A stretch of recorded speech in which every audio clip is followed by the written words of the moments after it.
Yang paling susah buat sutradara tuh menurut saya adalah gini Mas. Kalau saya pribadi melihat film itu kayak frame foto sebenarnya. Jadi kalau film itu kan 1 detiknya ada 24 frame foto, still foto gitu. Melihatnya itu per frame. Saya nggak pernah ngelihat itu satu rangkaian shot itu enggak. Jadi gitu, saya ngeliatnya per frame. Jadi saya gimana caranya tuh kayak baju match sama belakang, rambutnya, ini apa, blockingnya bener, stagingnya bener, matanya ngeliatnya kemana, emosinya bener, tinggi rendah emosinya bener, nanti musik scoringnya mau kayak apa, itu semua udah di otak saya sih. Nah kecenderungan saya memakai aktor atau aktris itu aja tuh karena itu sih Mas. Tapi yang terpenting lagi adalah sebenarnya attitude gitu. Attitude. Dan saya tuh paling males lah, maksudnya kalau ada gap yang artis yang kayak dia gimana ya, capek saya. Maksudnya saya juga udah ada yang gitu ya banyak. Dan maksudnya gini, main senior kayak Mbak Christine, kayak Om Slamet, kayak, dan mereka sangat membumi gitu. Sebenarnya saya juga bercermin ke mereka gitu. Aktor tuh harusnya kayak gini nih. Jadi saya mencari yang modelnya kayak gitu. Saya tuh bete deh kalau udah yang belum udah yang kayak gitu, ridersnya banyak. Halo Sobat WK, kembali lagi bersama podcast Kinari. Saya Kinto kok. Dan saya Ari. Kali ini kita bersama siapa nih? Ada sutradara kondang Mas Ari, sutradara kondang Indonesia dari Magelang. Ada Mas Rako Priyanto. Yeay. Dari namanya udah kelihatan Mas Ari kalau belakangnya. Oh, orang Jawa biasanya. Ya, Priyanto. Tapi kadang kalau misalkan belakangnya A kan bisa disebut O juga. Jawa kan biasanya gitu. Oke, apa kabar Mas Rako? Alhamdulillah Selamat datang baik. di Palmerah. Selamat Di datang. Warta Kota. Terima kasih udah bisa nongkrong di sini. Sudah meluangkan waktu. Ini sibuk loh Mas Ari. Parah. Sehari-hari syuting nih. Kemarin bilang kalau libur malah Mas Rakonya yang lowong. Iya Gitu. sih, benar. Hari-hari biasa syuting. Mas Rako sekarang lagi sibuk apa nih? Nah, Sekarang sebenarnya lagi sibuk menyelesaikan beberapa project. Masih bareng Falcon gitu ya. Ada beberapa project yang masuk tahap online gitu. Sama lagi persiapan lagi sih. Insya Allah nanti di Juli kita udah jalan lagi. Gitu. Maksudnya tahap online itu apa sih Mas Rako? nah, Online itu jadi kalau kita udah selesai syuting, jadi ada tahap offline. Offline itu tuh diedit gitu. Nah online itu tuh sebenarnya kayak color grading, mixing, scoring musik, terus mastering, merit print, terus di print jadi DCP master siap tayang gitu lah kira-kira. Panjang ya ternyata Mas Rako ya. Panjang banget. Ternyata proses jadi film di bioskop itu hanya bagian apa akhirnya ya. Bagian enaknya itu Bagian sambil makan enaknya. popcorn. nonton ketawa-tawa, nangis-nangis tapi nggak tahu aja. Padahal Prosesnya sebelum prosesnya nyampe ke luar bioskop. biasa. 3 hari bisa nggak tidur. Mas Rako ini kemarin habis rilis film terbarunya, cuman tayangnya di platform Klik Digital, Film. ya, Klik Film. Sorry, judulnya Kamboja. Gua nonton tapi sebenarnya sedih itu. Ya. Nggak menduga. Kita harus nonton nih filmnya Mas Rako yang Kamboja. Kalau Ya. drama nonton ya Mas ya, kalau horor enggak ya? Iya. Ada Adipati Dolken sama Adela Dartian. Mas Rako ini kan awalnya penulis skenario, bahkan pernah main film juga gitu loh. Enggak. Di beberapa film disebutkan pernah main film juga. Serius? Mas Ari. Enggak sih. Mas Rako ini bahkan pernah, nanti dikoreksi Mas Rako kalau salah ya. Tadi udah bilang enggak. Berarti enggak bener ya, salah informasinya. Berarti ini Mas Rako awalnya mulai terjun lewat film apa sih? Eliana Mas Rako. Sampai akhirnya nulis skenario untuk Ada Apa Dengan Cinta 2002. Oh, Mas boleh Rako cerita yang lah, nulis Ada Apa awalnya Dengan kenapa Cinta. akhirnya jatuh cinta. Dulu tuh sebenarnya apa, kemudian sampai akhirnya masuk ke industri film, kemudian akhirnya jatuh cinta dan bikin film. Nah, Oke Mas Kin. Jadi sebenarnya perjalanannya itu panjang sih. 20 tahun loh Mas ya. Kalau dibilang film itu emang udah dari kecil tuh saya emang pecinta film gitu. Dari kecil tuh saya emang pecinta film, pecinta baca-baca buku kayak Koping Ho, kayak Api di Bukit Menoreh dan lain sebagainya, tuh emang saya hobinya itu gitu. Terus kecintaan saya di film tuh ketika SMP tuh saya ulang tahun dibeliin kamera Video 8 namanya sama bapak saya. Nah dari situ saya mulai belajar gitu sendiri gitu. Saya kuliah di Stekpi, setelah selesai kemudian saya mencoba untuk mencari apa sih sebenarnya yang saya sukai gitu Mas. Jadi awalnya sih saya main band, megang gitar gitu ya, main di kafe sama teman-teman gitu kan. Terus belajar fotografi juga. Nah, waktu itu ada temen yang ngajakin saya untuk serius di fotografi gitu. Sempet sih jadi fotografer kawinan gitu Mas, ada batik gitu kan. Cuman kita ngambil yang art sesi fotonya, bukan yang dokumentasinya gitu. Oh iya. Iya. Zaman roll ya Mas. Iya, masih film ya, hitam putih, pakai kamera Mamiya yang hitam putih mana? Iya, yang kotak itu kan gitu. Nah, dari situ terus teman saya tuh Rudi Sujarwo pulang dari San Francisco gitu kan. Nah, dia kan ngambil jurusan sekolah film. Nah, diajak lah, kita kan nggak tahu apa gimana cara bikin film tuh nggak pernah tahu gitu.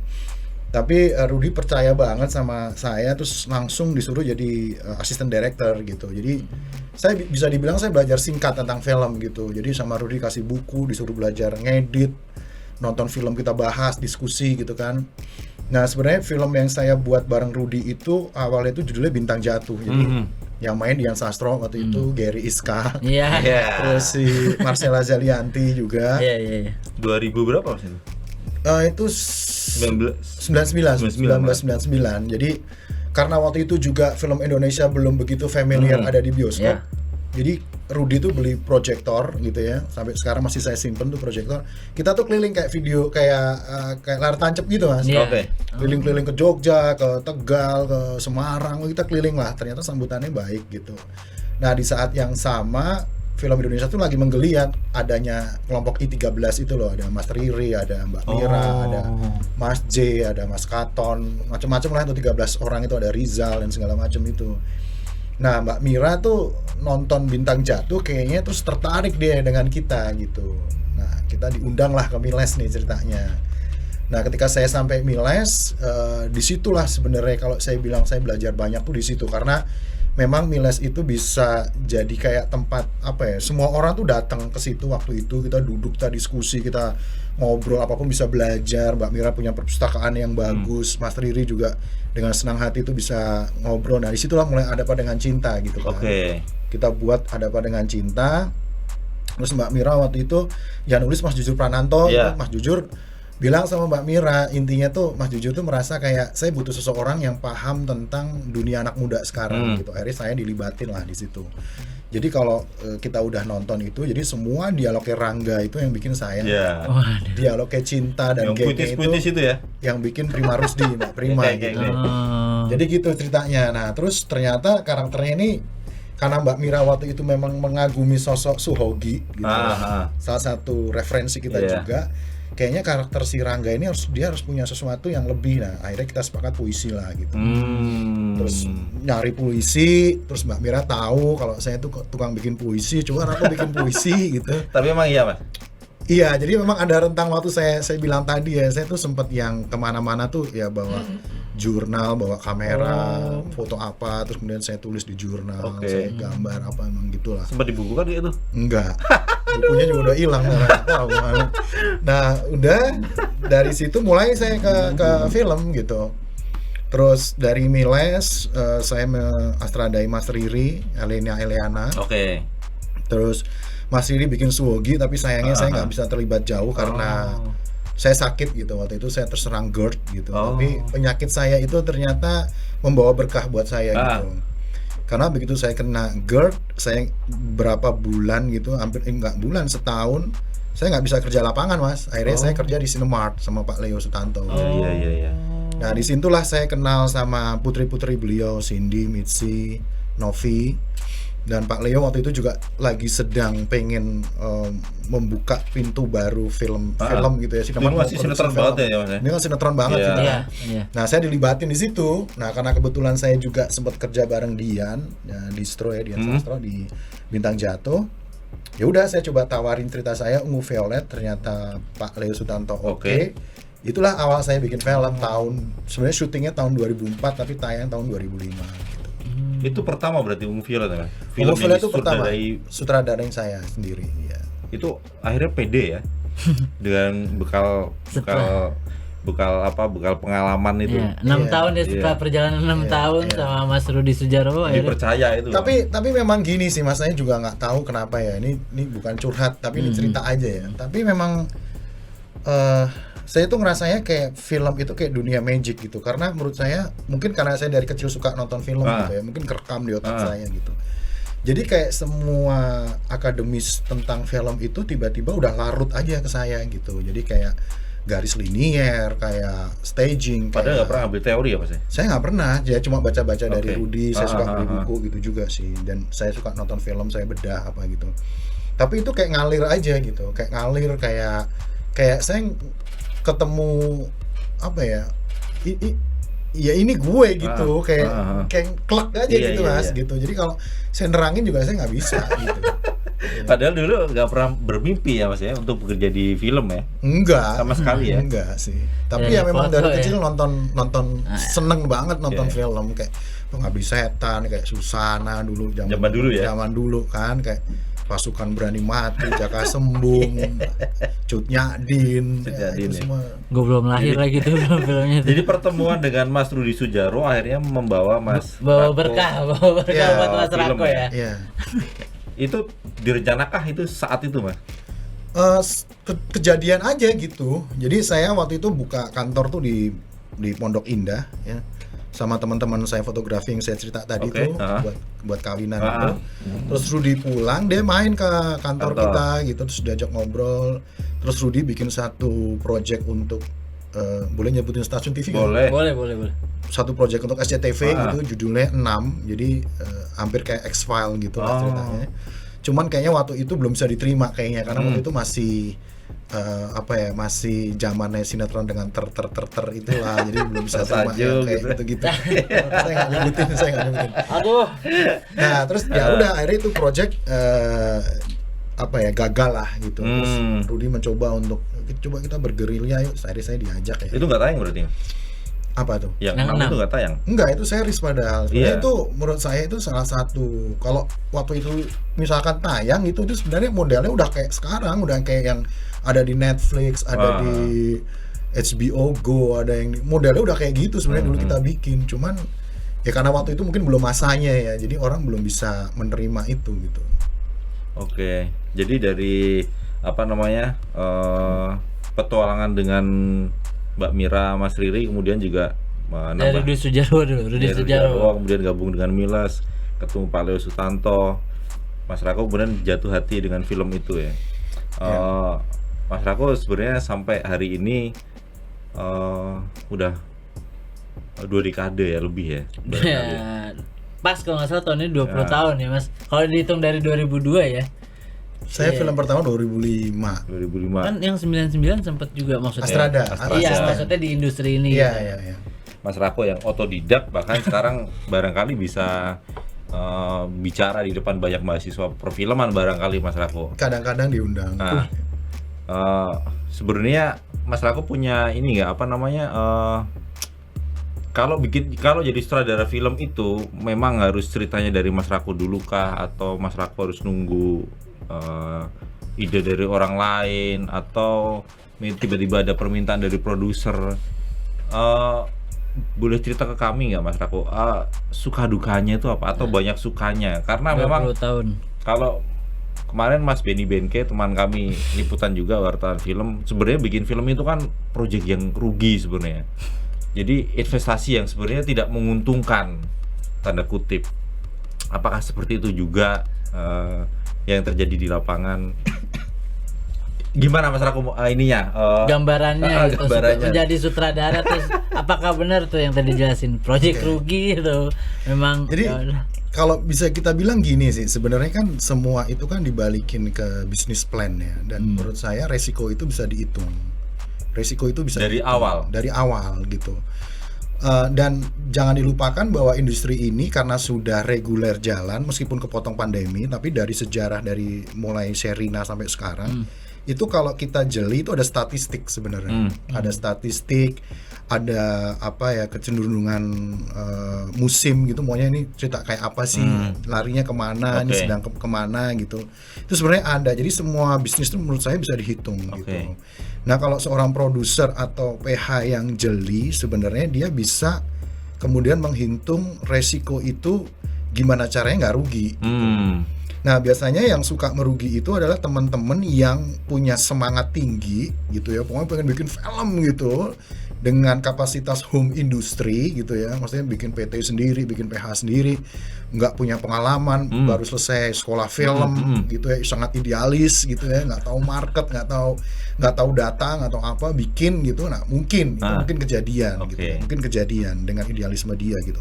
Tapi sebenarnya industri film ini menurut saya sih, kalau saya pribadi menilai malah industri film ini sangat menguntungkan, bahkan menguntungkan dari industri properti saya bilang. Sekarang bayangin kayak KKN Desa Penari gitu. Investasinya itu cuma 2 tahun, berapa ratus miliar yang bisa dia dapat dari situ dengan investasi hanya 2 tahun karena kepotong pandemi ya. Biasanya umur film itu kan cuma 6 bulan kan, dari mulai syuting sampai tayang gitu. Nah, itu menurut saya sangat oke gitu. Dan industri ini juga kedepannya juga makin bagus kalau menurut saya, karena dengan adanya pandemi, dengan adanya keniscayaan OTT ya, over the top ini, platform-platform digital ini, itu juga menjadi suatu hal yang baru gitu buat kita gitu. Itu sih sebenarnya. Dan kalau tadi kemudian nyambung ke pertanyaan terus skenario atau gimana gitu, sebenarnya itu saya bilang tadi kayak kejelian kita dalam menangkap itu sih, maksudnya kayak. Dan di era yang sekarang itu memang kemudian pertimbangan yang nomor 1 tuh IP pasti, itu kan, intelektual itu kan. Era sekarang ya Mas ya. Betul. Dan banyak juga menurut saya yang filmmaker itu IP-nya datang dari dia. Kayak sebagai contoh misalkan saya sebut aja namanya misalkan Ernest gitu. Nah, Ernest tuh dia udah punya IP dia. Betul. Gitu. Jadi apapun dia bikin mungkin dimakan sama penonton gitu. Asal paling nggak produknya bener aja gitu. Pasti dimakan sama penonton gitu. Nah, banyak juga IP yang datang dari novel, yang datang dari remake film, datang dari lagu yang udah terkenal, dan apapun itu. Sebenarnya itu menurut saya sah-sah aja sih menurut saya gitu kan. Karena menurut saya yang namanya production design, saya nggak bilang seni ya, karena kalau seni itu kan bisa sembarangan ya. Saya bilangnya production design, karena production design itulah produk yang didesain dan harus bisa dipertanggungjawabkan baik secara karya dan secara investasi gitu kan. Nah, makanya saya bilang film itu production design. Nah, menurut saya itu sah-sah aja gitu. Toh kan orang tuh bikinnya pasti beda-beda, nggak mungkin sama kok. Nggak mungkin sama. Misalkan Mas Kin sama Mas Ari dikasih skenario yang sama sama saya, bikin coba, pasti hasilnya beda. Percaya saya, pasti hasilnya beda gitu. Jadi itu sih gitu. Dan dengan adanya, tapi kita juga harus jeli gitu. Nah, saya bilang jeli itu karena gini. Kayak contohnya, saya ambil contoh, saya nebutin salah satu platform boleh nggak? Nggak apa-apa. Misalkan kayak Netflix gitu ya. Netflix itu menurut saya hadir sebagai tontonan alternatif yang selama ini tidak bisa dikasih di industri film Hollywood. Gitu. Kalau kita nonton Netflix itu gila, jagoannya bisa mati, nggak peduli mereka. Jagoan, misalkan HBO gitu, nggak peduli dia gitu, diangkat di, misalkan kayak Game of Thrones gitu. Ini satu karakter diangkat berapa episode, tiba-tiba di episode 5 dimatiin dia. Penonton kaget semua, gila nih gitu. Mereka don't care gitu, karena begitu orang udah hook ke platform gitu ya, mereka mau nggak mau akan ngikutin gitu. Beda dengan bioskop gitu. Nggak bisa ya kalau nggak bisa. Nah, tapi ini juga bukan cuma nggak bisa Mas Kin dan Mas Ari. Problemnya itu adalah jangan sampai ini kanibalisme gitu. Jangan sampai platform OTT ini makan industri layar lebar. Itu yang harus kita waspadain menurut saya. Dan menurut saya ini kurang dilihat dengan jeli sih sama teman-teman filmmaker kita gitu. Itu harus dibedain menurut saya. Jangan sampai kayak film nasional digerus sama film Hollywood, TV swasta zaman dulu. Ya kan, begitu diadaptasi ke bentuk sinetron, pemainnya masuk semua, sutradaranya masuk, temanya masuk juga, habis mati suri kita, gitu kan. Nah, itu yang harus diwaspadai menurut saya, karena perbedaan ini. Nah, tadi nyambung Mas Kin nanya, kok Kamboja endingnya gitu? Karena menurut saya punya privilege untuk bikin OTT tadi yang beda dengan formasi layar lebar gitu, dan itu harus kayak gitu menurut saya, nggak boleh disamain menurut saya, karena ini bentuk dagang beda nih, ini produknya beda, harus dibedain nih gitu. Kalau misalnya tanya di bioskop mungkin lain ceritanya ya Mas Rako ya? Mungkin saya rubah endingnya. Rubah endingnya doang. Iya. Gitu. Masuk. Tapi tadi yang Mas Rako bilang kayak contoh sosok Ernest, dia punya IP sendiri gitu. Dimana yang apa ya, gue juga punya keresahan juga gitu mengenai industri film yang kebanyakan mulai mengadaptasi gitu Mas, kayak misalkan PH-PH jarang banget nih munculin cerita-cerita yang original story gitu, yang mereka kembangin sendiri mengangkat dari satu isu. Oke, bicara pasar memang itu kalah nih. Lebih rame yang udah punya IP nih. Nah itu yang menjadi pertanyaan gue, apakah memang ini sudah mulai kurangnya tim kreatif gitu untuk menulis sebuah skenario, atau seperti apa sih Mas? Bicara di luar dari pasar gitu Mas ya. Oke. Sebenarnya kalau ditanya itu tuh sebenarnya jawabannya itu cukup panjang sih. Ya. Jadi menurut saya tuh jawaban simpelnya itu ada akibat, ada sebab gitu. Jadi gini, industri film kita saat ini itu membutuhkan pola apa ya? Jangka waktu yang nggak bisa panjang. Oh, oke. Gitu. Jadi misalkan karena juga distribusinya itu baru Indonesia aja, beda dengan luar gitu. Nah, untuk memenuhi itu pasti produser akan memilih sesuatu yang memang sudah punya IP bagus, yang udah dikenal kayak novel, kayak lagu, kayak remake film gitu kan. Karena itu akan memotong waktu itu, Mas. Gitu. Beda dengan Hollywood. Hollywood itu let's say ya, kayak misalnya James Cameron lah, dia bikin Avatar gitu. Dia punya waktu 12 tahun. Untuk membuat itu menjadi IP yang bagus gitu. Nah kita jangka waktunya nggak punya gitu. Jujur aja ya, maksudnya kalau kita tarik kemudian dari sisi labor, dari sisi buruh, dari sisi tenaga kerja gitu, nggak bisa kita bertahan dengan satu film untuk hidup 2 tahun tuh susah banget gitu. Cuma yang duduk ya, cuma yang berdiri di apa ya, di posisi tertentu lah gitu loh. Jadi itulah yang kemudian membuat iklim ini menjadi seperti ini kalau menurut saya gitu. Karena ya let's say ya, misalkan kita mau ngangkat sesuatu seperti Mas Kin tadi cerita itu, untuk research aja 2 tahun 3 tahun. Ya kan? Dan kita harus konsentrasi, nggak bisa apapun gitu. Belum bikin skenario tuh nggak gampang loh. Bisa 2-3 bulan, 4 bulan belum kelar, 6 bulan belum kelar, belum apa namanya, pre-produksi, casting apa, cari modal, cari investor. Nah itu salah satu waktu yang menurut saya iklim industri film nasional tuh belum bisa untuk kayak gitu. Jadi kayak gini, akhirnya IP yang kemudian diangkat gitu. Tapi juga ini nggak bisa yang kemudian semerta-merta main comot aja tuh juga nggak bisa. Menurut saya juga harus ada adjustment, harus ada pertimbangan banyak juga, dan harus nggak bisa juga. Tapi positifnya adalah dengan kita mengerjakan IP ini, itu kayak kita punya shortcut, kita punya jalan pintas untuk kemudian bisa belajar banyak gitu. Kebayang nggak Mas, tiba-tiba dikasih skenario asli film yang pernah sukses di Korea di tangan Mas nih, terus Mas bisa baca dan Mas bisa bedah halaman per halaman, scene per scene, menit per menit. Itu menjadi kayak suatu pembelajaran nggak sih, penyerapan ilmu nggak tuh, maksudnya kayak tukar knowledge gitu. Dan karena udah kebiasaan itu, ketika kita mengerjakan proyek idealis itu jadi kebawa gitu. Ini kayaknya nggak ada apa-apa nih, kayak di menit sekian nih skenario nih, kayak jadi sebenarnya juga itu transfer knowledge itu juga menurut saya dengan cara ini tuh oke juga sih sebenarnya. Tapi ya saya rasa nanti akan saatnya akan tiba sih, waktunya tuh akan tiba di saat proyek-proyek yang original dan idealis itu akan megang tuh pasti akan ada.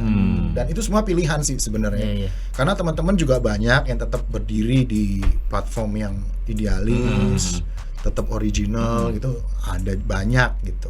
Tapi kalau dari Mas Rako sendiri gitu, maksudnya di luar dari kita bicara pasar dan butuh waktu proses lama ini, ketika menyutradarai sebuah film, lebih senang memang original stories atau memang adaptasi nih?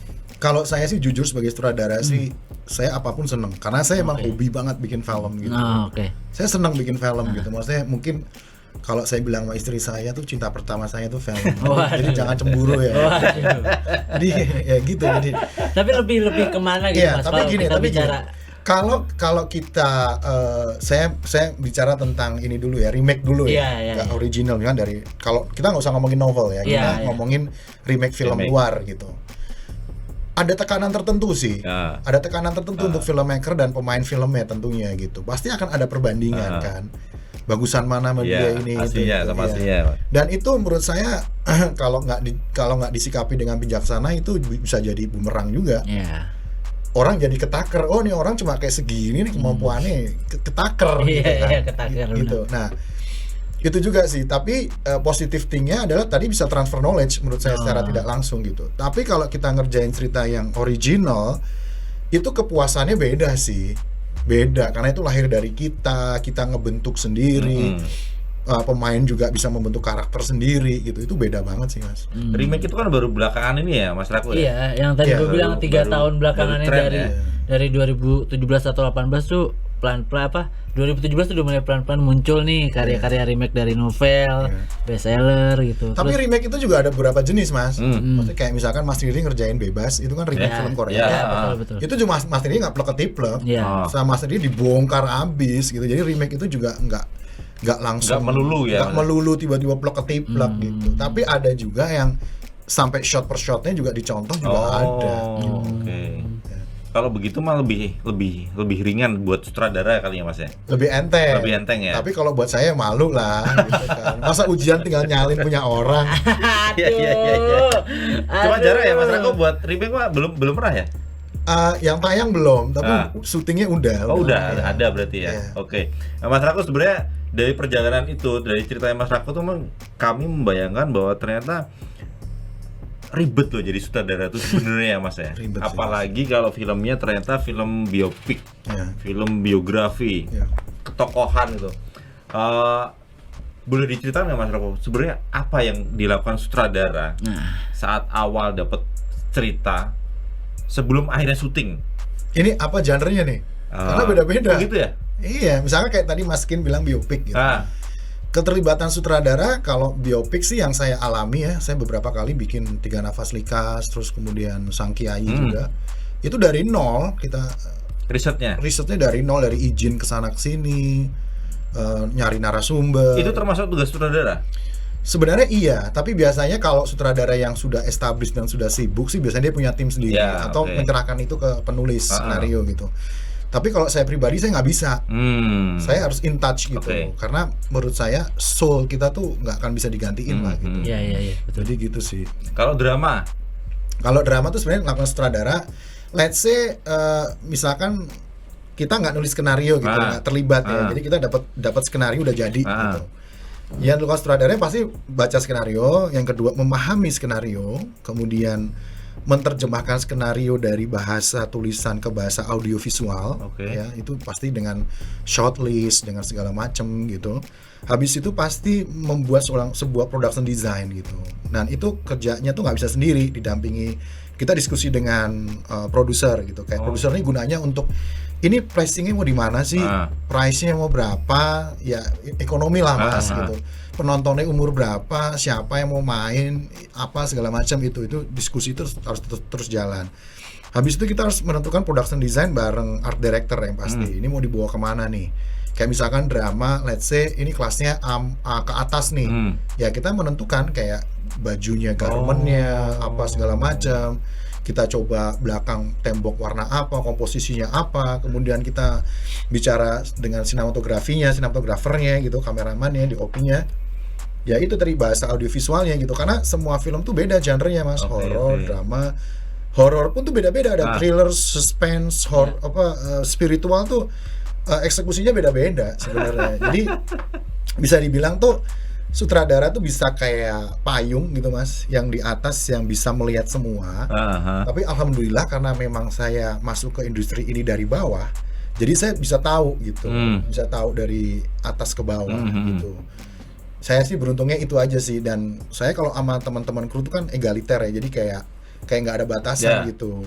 Ya mereka mau ngomong apapun tentang karya ini, mau diskusi, mau marah di persiapan nggak apa-apa, tapi begitu syuting kita harus benar-benar udah prepare semua gitu. Karena yang paling susah buat sutradara tuh menurut saya adalah gini Mas, kalau saya pribadi melihat film itu kayak frame foto sebenarnya. Jadi kalau film itu kan 1 detiknya ada 24 frame foto, still foto gitu. Jadi 1 detik dalam satu film tuh gitu itu ada 24 still foto. Gitu. Nah, saya melihatnya tuh nggak per scene per shot, tapi saya ngeliatnya per still foto ini. Per angle. 24 itu. Per angle. Ya, jadi meskipun per angle Mas, saya tetap melihatnya itu per frame. Saya nggak pernah ngelihat itu satu rangkaian shot itu enggak. Jadi gitu, saya ngeliatnya per frame. Jadi saya gimana caranya tuh kayak baju match sama belakang, rambutnya, ini apa, blockingnya bener, stagingnya bener, matanya ngeliatnya kemana, emosinya bener, tinggi rendah emosinya bener, nanti musik scoringnya mau kayak apa, itu semua udah di otak saya sih gitu. Dan saya salah satu sutradara yang jarang bikin shortlist. Jadi saya biasanya datang ke set gitu, saya ngelihat kebutuhannya apa, ini mau gimana, itu langsung di set saya omongin gitu. Dan kebetulan saya juga bisa gambar, jadi saya langsung bikin storyboard di set gitu, sama floor plan-nya gitu buat ngebantu DOP. Jadi begitu DOP lihat tuh dia langsung kayak tahu kayak, oh di sini harus ditaruh lampu 2 kilo, filternya ini. Jadi dia udah tahu dengan moving pecahan dekopase saya itu udah tahu gitu. Itu berarti harus klik juga sama kru ya, Mas Rako ya? Iya, makanya kalau Mas Kin dan Mas Ari lihat tuh kru saya tuh nggak pernah berubah. DOP-nya paling yang biasanya berubah tuh DOP, karena DOP itu kan kerjaannya banyak ya. Jadi kadang-kadang dia juga ngambil job iklan juga, kadang-kadang dia juga dokumenter. Jadi tapi DOP yang kerja sama saya cuma itu aja. Paling cuma 3 orang yang sering kerja sama saya. Art director itu aja, make up-nya itu aja. Kru saya itu aja. Saya nggak pernah ganti mungkin selama 10 tahun ini gitu, karena hubungan chemistry itu menurut saya penting gitu. Maksudnya gimana kita bisa main bola dengan bagus kalau kita baru ditemuin sebulan di lapangan gitu, nggak mungkin bisa gitu. Termasuk pemilihan aktor-aktrisnya ya Mas Rako ya? Iya, kalau itu kemarin habis saya nanyain ke Mas Rako yang film Kamboja itu, saya terus kepikiran kayak pelatih bola itu Mas Rako ya. Kalau udah tahu pemain ini bagus, biasanya dia akan ngincer terus nih pemain ini. dipegang. Mau pelatihnya pindah ke klub manapun, dibawa. Pasti akan diincer aja nih ini pemain. Nah, bayangan saya ketika Mas Rako kenapa terus-terusan pakai, belakangan kan Adipati Dolken. Sebelum-sebelumnya ada Tora Sudiro, ada Gary Iskak. Dulu bahkan sempat ada si Dia Sastro beberapa ya Mas Rako ya. Itu jangan-jangan logikanya juga, cara berpikirnya juga begitu Mas Rako, untuk menemukan chemistry itu loh. Iya. Kepercayaan itu yang harus dibangun itu. Iya, menurut saya tuh jadi sebuah karakter dalam sebuah skenario itu sebenarnya bisa dibawain oleh siapapun. Iya. Tapi kalau kita lebih mengenal dengan siapa dan siapa yang akan membawakan karakter itu akan lebih, kita jadi kayak punya bayangan sejauh apa nih gitu. Karena biasanya kedekatan saya dengan pemain dan semua pemain yang main di film saya itu, kedekatan saya tuh bisa dibilang nggak cuma kenal di lapangan gitu. Saya akan tahu dia luar dalam gitu, karena menurut saya itu akan sangat membantu saya untuk kemudian menerjemahkan apa yang saya mau ke dia gitu, dengan bahasa yang beda-beda tentunya komunikasinya gitu, karena semua orang beda gitu. Nah, kecenderungan saya memakai aktor atau aktris itu aja tuh karena itu sih Mas. Tapi yang terpenting lagi adalah sebenarnya attitude gitu. Attitude. Dan saya tuh paling males lah, maksudnya kalau ada gap yang artis yang kayak dia gimana, aduh capek saya gitu. Maksudnya saya juga udah ada yang gitu ya Mas? Banyak. Dan maksudnya gini, dan saya juga udah sering, maksudnya ya nggak sering ya, takutnya dibilang sombong. Maksudnya saya juga sering kerja sama pemain senior kayak Mbak Christine, kayak Om Slamet kayak ini. Dan mereka sangat membumi gitu. Dan sebenarnya saya juga bercermin ke mereka gitu. Aktor tuh harusnya kayak gini nih. Jadi saya mencari yang modelnya kayak gitu. Saya tuh bete deh kalau udah yang belum udah yang kayak gitu, ridersnya banyak. Udah deh, nggak usah deh gitu. Tapi ada nggak Mas Rako ketika percaya pada satu orang, ternyata Mas Rako merasa peran ini kok kayaknya berat buat dia, atau jangan-jangan dibalik, dia tidak akan mampu memainkan peran ini? Pernah nggak berpikir? Insya Allah enggak. Tapi gini, jangan dilupain bahwa bikin film itu kerja kolektif, nggak cuma keputusan sutradara. Sutradara mungkin melihat dari sisi kreatif, tapi ada produser yang melihat dari sisi bisnis. Nah, terkadang ini suka nggak ketemu. Nah, kalau kemudian Mas Kin menanya isunya itu, kadang-kadang hal ini yang nggak ketemu. Jadi kayak misalkan produser bilang ini aja yang main, waduh nggak cocok nih, kayak cobain dulu deh. Ya udahlah, karena kan saya kan nggak tahu ya, dari sisi bisnis plan saya terus terang saya nggak begitu ngerti gitu. Kenyamanan kalah sama bisnis ya Mas. Ya kita harus balikin bahwa seperti saya tadi bilang, saya tidak men-treatment film as a art, saya men-treatment film as a production design yang harus menjadi tanggung jawaban gitu. Itu sebenarnya kadang-kadang gitu. Dan Dan yang paling bahaya tuh menurut saya sering terjadi adalah kadang-kadang ketenaran orang itu tidak menentukan profesionalitas dia. Nah, Gitu. Itu kadang-kadang yang suka menjadi kendala juga sih, kayak profesionalitas dalam artian gini Mas. Jadi misalkan satu pemain levelnya segini nih. Ini ada ngetop banget nih, levelnya segini. Begitu ketemu di set, wah itu amburadul tuh. Kayak dia main sama tembok, kayak dia jadi minder kan. Yeah. Kayak wah parah Mas. Misalnya kayak yang ini udah delivery emosi gitu kan, tiba-tiba yang ini dialog aja nggak hafal gitu misalkan. Wah, gimana sih udah yang nyurahin 100% tiba-tiba lawan mainnya begitu. waduh nggak hafal deh. Ya, balikin Iya, mood iya, itu iya. kan susah banget ya. langsung ngedrop. Kan bagaimanapun pun meskipun production design kan tetap ini seni kan. Iya, Jadi iya. harus ada rasa gitu. Tapi selama ini aman-aman aja Mas Rako ya. Ketika Mas Rako pakai si aktor A Iya, Dian dengan Sastro, produser Mas itu Gary. aman-aman aja berarti ya. Alhamdulillah Artinya aman-aman produsernya aja. menyetujui pilihannya Mas Rako gitu. Iya, karena saya ngeliatnya gini Mas. Jadi saya tuh ngeliat karakter itu, ngeliat aktor ya. Itu ada dua jenis. Ada aktor yang memang aktor tapi nggak punya quality star. Ada aktor yang punya quality star tapi bukan aktor. Tapi ada yang punya dua-duanya. Nah, yang punya dua-duanya ini menurut saya yang susah dicari. Kayak misalkan ya Messi itu bakat dan gila, tapi dia juga punya sense of superstar Iya, gitu. iya. Itu nggak bisa dipungkiri gitu. Kenapa Messi Mas bukan Ronaldo? Nah, Karena saya suka Messi. tapi di Indonesia Mas, yang artis punya 2 poin itu menurut Mas Rako siapa sih? Pandangan sutradara ya, frame sutradara aja. Ya kalau dulu sih ya ada Dian Sastro, pasti ya kan ada Dian Sastro. Kalau sekarang mungkin ya siapa mungkin? Saya nggak mau ngomong kan. subjektif nanti malah ada orang-orang nggak mau main lagi sama saya. Enggak, tapi kenapa sih Mas? Maksudnya yang tadi Mas Kin bilang gitu, selalu menggunakan artis yang itu aja nih. Nah, tapi dari Mas Rako sendiri punya pandangan tersendiri nggak sih terhadap artis-artis yang sering Mas Rako ajak bareng nih buat project gitu. Kayak misalnya tadi kan disebutin ada Dian Sastro, Tora, Gary Iskak, Adipati Dolken. Saya tahu mau kemana nih. Enggak. Maksudnya kenapa sampai akhirnya Mas Rako tuh memang nyaman gitu, selain memang oke tadi udah disebutin untuk mengembangkan sebuah karakternya lebih mudah gitu. Nah, selain itu ada lagi nggak sih Mas? Maksudnya apa? Untuk sutradara? Seorang sutradara. Mempertimbangkan pemain.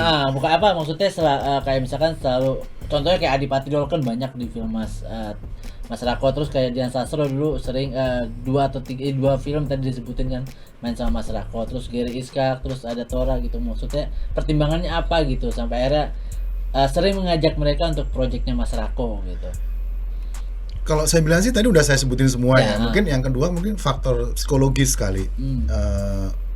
Kan ada ya kadang-kadang saya tuh percaya banget bahwa kadang-kadang tuh mau kita berusaha kayak apapun tuh kadang-kadang komunikasi kita nggak lancar sama seseorang gitu. Nah, menurut saya komunikasi ini sangat penting dalam film gitu, karena saya melihat kalau sinematografer punya kamera, soundman punya sound, saya punya pemain.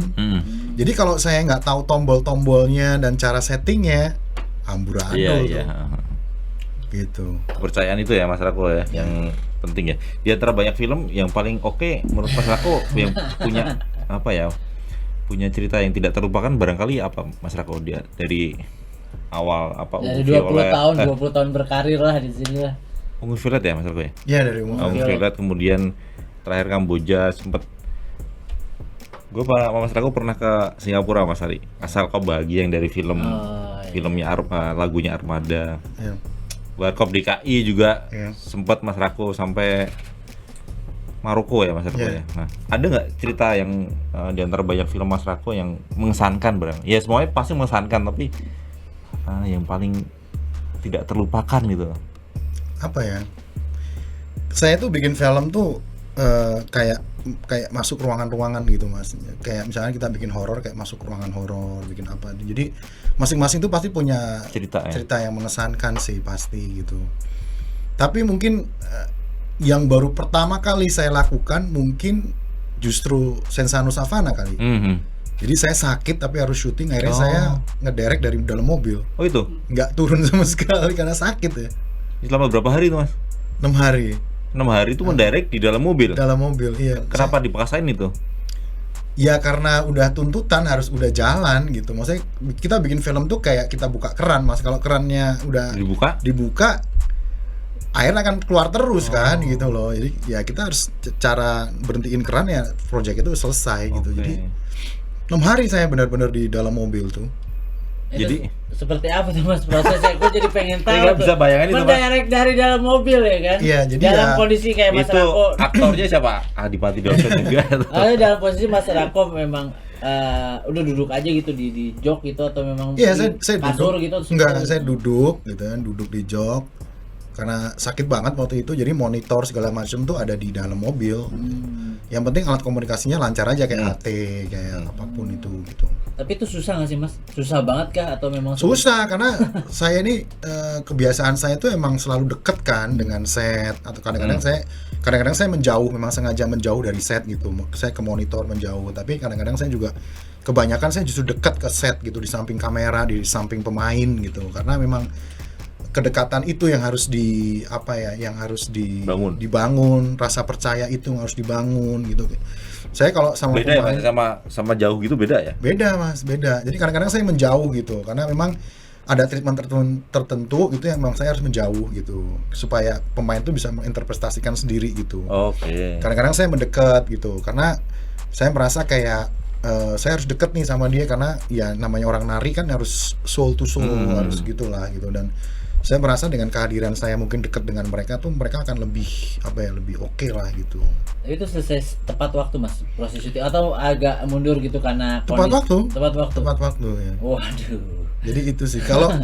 Kalau yang lain sih mungkin biasa gitu ya.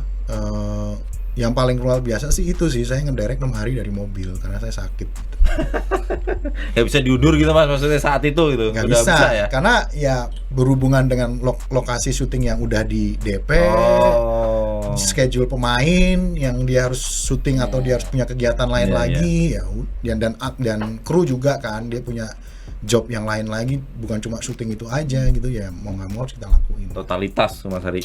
Itu kalau kru itu Mas Rako memang punya pasukan khusus, maksudnya orang krunya itu aja, atau memang biasanya lepas gitu Mas Rako? Kalau kru saya biasanya itu aja. Kalaupun yang sering ganti itu biasanya DOP-nya, sinematografernya, tapi juga ya cuma 3 orang itu aja. Saya nggak pernah sama yang lain. Totalnya bisa berapa kalau Mas Rako bawa? Kalau jumlah besar atau paling sedikit jumlahnya berapa? Paling besar berapa? Terbesar itu mungkin 200-300 ya. Itu film apa itu? Warkop yang di Maroko. Sampai segitu? Iya. Itu termasuk figuran ya Mas Rako? Figuran. Dihitung ya? Iya. Itu hitungannya termasuk kru ya? Ya enggak juga sih, mereka talent sih, tapi iya, tapi di Maroko itu sampai 250 saya rasa. Terus satu lagi yang banyak itu ya Sang Kiai sama Bangkit, ada film saya. Bangkit Mas Rako ya? Iya. Waktu itu gua ngikut yang di Surabaya. Bangkit. Bangkit yang Vino Gebastian. Iya, sama yang premiernya Surabaya. Iya, premier Surabaya. Itu. Mas Rako tapi gini, aktor Indonesia kan maksudnya bisa sampai go internasional, tapi seorang sutradara tuh bisa nggak sih maksudnya bisa memiliki project yang skalanya internasional gitu? Bisa dong. Oke. Molly Surya lagi bikin film di Amerika, produksi sana. Selain itu Mas, ada lagi kah? Katanya Timo, katanya Joko, katanya. Tapi belum jelas sih, belum kelihatan. Berarti memang jenjangnya nggak cuma skala nasional aja ya? Enggak, dan kita kebantu karena tadi platform digital OTT itu. Sekarang semakin terbuka ya Mas Rako ya? Kesempatan itu semakin lebar ya. Betul, dan kita kan juga luas. Festival-festival kan film Indonesia kan nggak pernah absen kan. Apalagi tahun ini kayak Indonesia banyak deh menang di festival mana-mana ya, kayak film Medini, Iva terus. Kalau itu mereka idealis banget ya Mas ya? Iya, itu sih pilihan sih Mas, sebenarnya itu pilihan gitu. Untuk pasangan suami istri yang kompak gitu ya. Iya. Kompak ikut festival. Siapa? Tapi enggak dong kalau sorry jadi ngebahas Iva sama Dini. Kalau Iva kan film-filmnya komersil. Oh iya ada. Kalau Amila Dini kan memang cenderung kayak bapaknya ya. Iya. Kan harus balance Mas. Iya. Mas Rako sudah ada project kah untuk skala internasional? Skala internasional sih sampai sekarang belum sih, tapi beberapa film saya nih yang sama Falcon akan ditayangin di platform internasional. Jadi ya insya Allah Indonesia bisa lebih dikenal lah gitu. Film apa Mas Rako? Film apa? Ntar aja deh.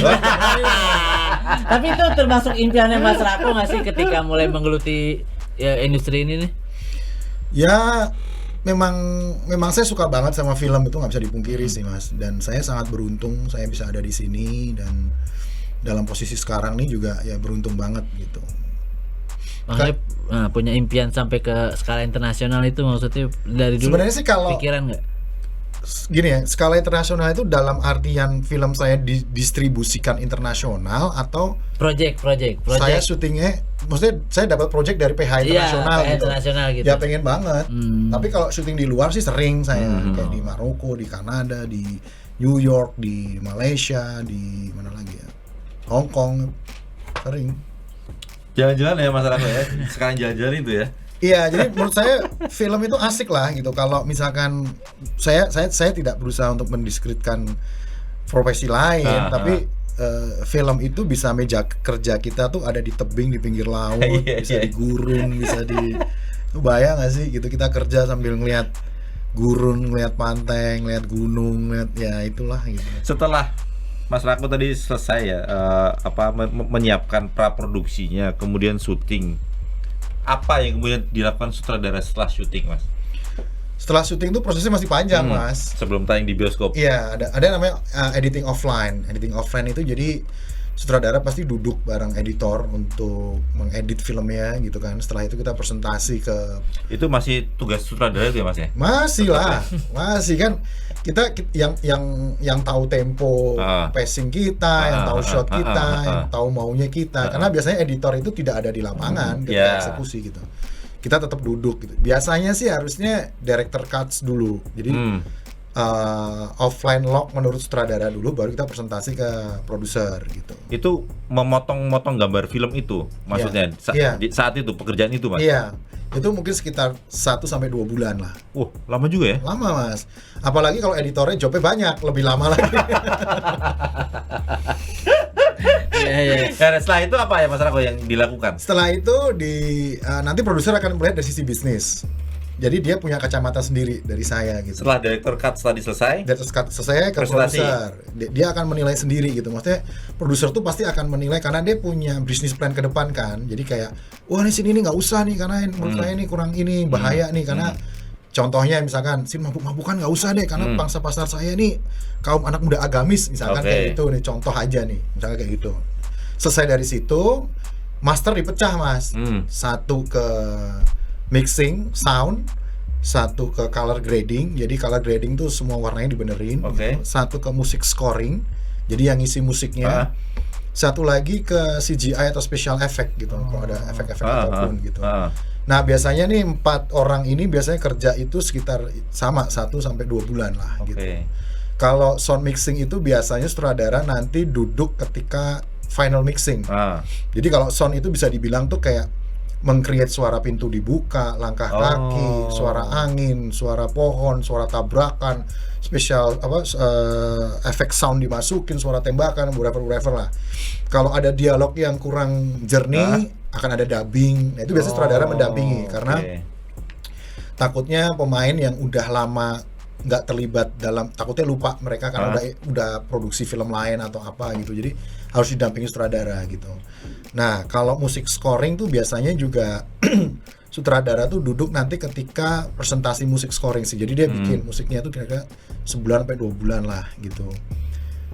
Color grading itu sutradara harus ikut dari nol gitu. Karena memang kalau color grading tuh kerjanya, jadi kita nonton film tapi nggak ada suara apapun di dalam bioskop dengan alat grading itu Mas gitu. Jadi kayak wah ini kurang balance nih warnanya, ini hijaunya kurang ini, merahnya kurang apa, turunin dong coklatnya, magentanya, terus gitu. Sampai akhirnya bisa masang artikulasi, namanya window ya, artikulasi lampu misalkan, ini kok gelap nih, diterangin bisa sama dia, sampai pupil mata dirubah jadi biru, rambut dirubah jadi putih atau blonde itu bisa semua, atau kulitnya diitemin atau apa gitu. Nah, terus kalau CGI itu yang paling ringan sih biasanya ngilangin jerawat. Ngilangin jerawat yang paling ringan biasanya. Tapi itu juga pekerjaan nggak mudah karena harus di track satu per frame gitu kan. Karena kan yang namanya pemain kan ya banyak pemain muda yang nggak continuity lah, kadang-kadang jerawat di sini, besok dia datang ada di sini gitu kan nggak enak ya ditonton gitu. Nah, CGI ini juga berat sih. Nah, nanti setelah itu selesai, itu namanya itu bukan merit print sih, tapi kita presentasi semua gitu Mas. Jadi kita tonton Empat-empatnya itu. digabungin, kita nonton. Nanti kurang apa gitu, maksudnya kayak CGI-nya ini belum blending nih dengan gambarnya atau scoringnya belum kena nih, bikin lagi apa, itu prosesnya masih lama lagi, ada revisi sebulan lagi lah kira-kira gitu.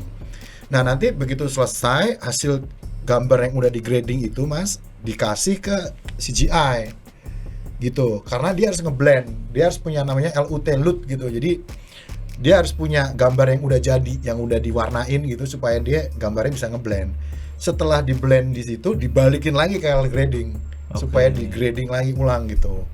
Nah abis itu udah selesai, semua udah puas, baru di merit print. Muncullah DCP itu yang untuk tayang di bioskop itu mastering.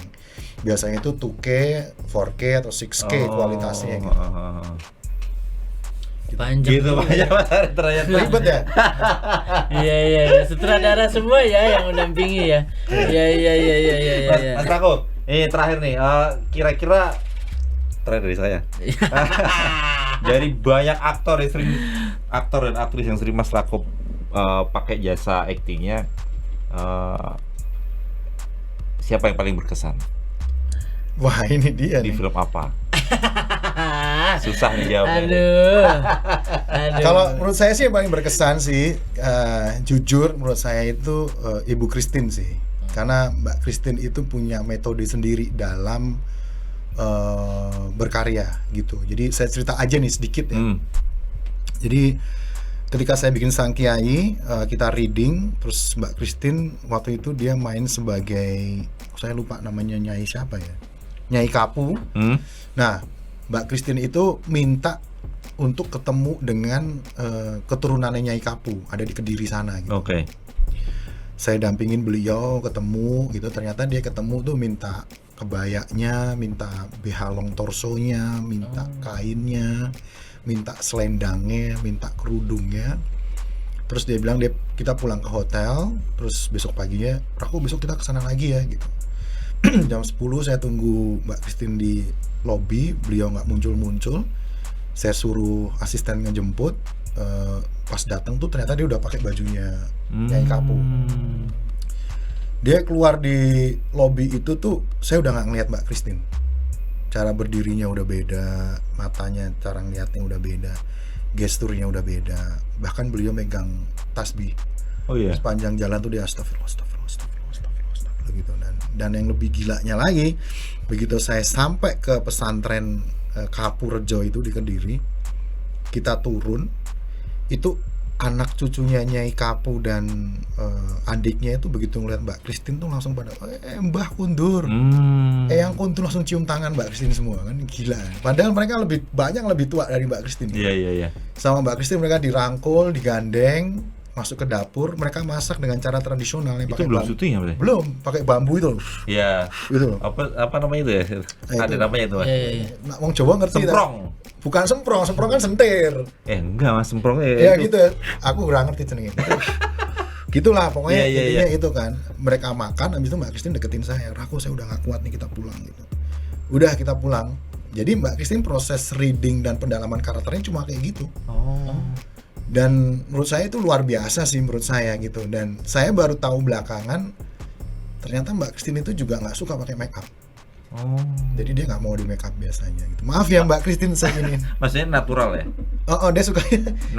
Lebih suka natural. Jadi dia lebih suka memakai syaraf di mukanya gitu. Jadi kalau dia main tuh semuanya main, nggak cuman intonasi atau tinggi rendah tone suara, itu semua syaraf di mukanya main gitu. Karena di Sang Kiai itu ada satu scene ya. Jadi karena kita take-nya udah sore gitu, saya bilang sama Mbak Christine maaf, saya angle-nya harus keluar dulu karena matahari bentar lagi habis. Kalau ke arah Mbak Christine kan belakangnya tembok, jadi saya bisa pakai create lampu gitu. Oh nggak apa-apa aku. Nah saya syuting kira-kira 2-3 jam lah, saya syuting ke arah luar itu Mbak Christine tuh sama sekali nggak off dari karakter dan apa yang dialami gitu. Jadi ceritanya tuh suaminya meninggal, Mbak Hashim tuh meninggal kan, Mbak Christine jadi istrinya Mbak Hashim kan. Jadi dia di depan masjid itu duduk dan pakai tasbih dan dia nggak hilang, ketawa aja nggak. orang motret dia di samping dia selfie itu dia nangis terus 3 jam itu. Padahal dia nggak on roll, dia bahkan nggak di set gitu.